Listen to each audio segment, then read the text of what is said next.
Go ahead. Okay.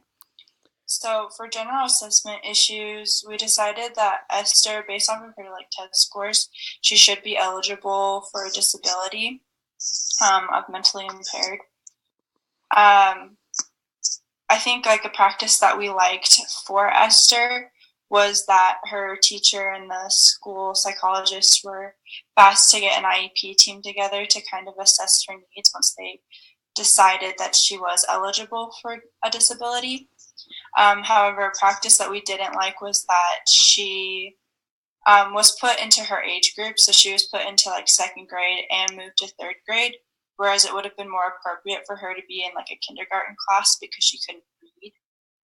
Um, and then we feel like the assessments for Esther were good, but there were a lot of reading and spelling, and that's kind of at a disadvantage for Esther because, again, she can speak some Spanish, but she can't speak English and therefore can't read it either, and that's just at a disadvantage for her. When talking about formal assessments and administering formal assessments, we do think that it was good for her to have some kind of assessment, but maybe not a formal assessment, so that the proctor can kind of explain what she's being asked and what's being asked of her. Since an assessment really would be the only way to know where she's at with her needs, we do think it is a good idea, but maybe just not formally. Um, with current assessments resulting in her bias for Esther's culture, we said no, she does not have Spanish to start with. So she didn't know much Spanish, she didn't know how to read Spanish. Um, she didn't have the proper schooling in Mexico, she never really went to school in Mexico. And so she is only 9 years old, so she is young enough still to learn English and do well in America. So we don't think that that would be an issue.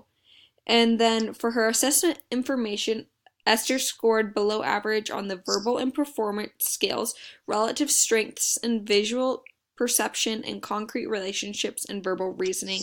Relative weakness um, include long-term recall, visual concentration, and visual motor sequences. Academic and language skills were above average. On the Vineland, she scored at age level in daily living skills and socialization domains. All other domains, she was below age level. She doesn't necessarily have a disability. We would say that she does have a mental impairment, as she is in the third grade or should be in the third grade. She cannot read or speak much at all. And that's not her fault. It's where she came from, her orphanage. She didn't really teach her, she didn't have schooling, but it's not necessarily a disability, but an impairment that we can fix.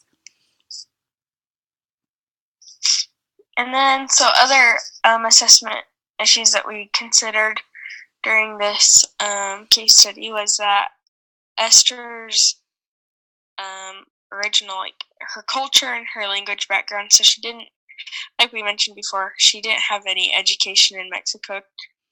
She was abandoned, and she was put in an orphanage where she was taking care of younger children instead of going to school. And so she was not very skilled with her English or Spanish. And so we have to take that into consideration as we make these assessments. And then something else that we considered was that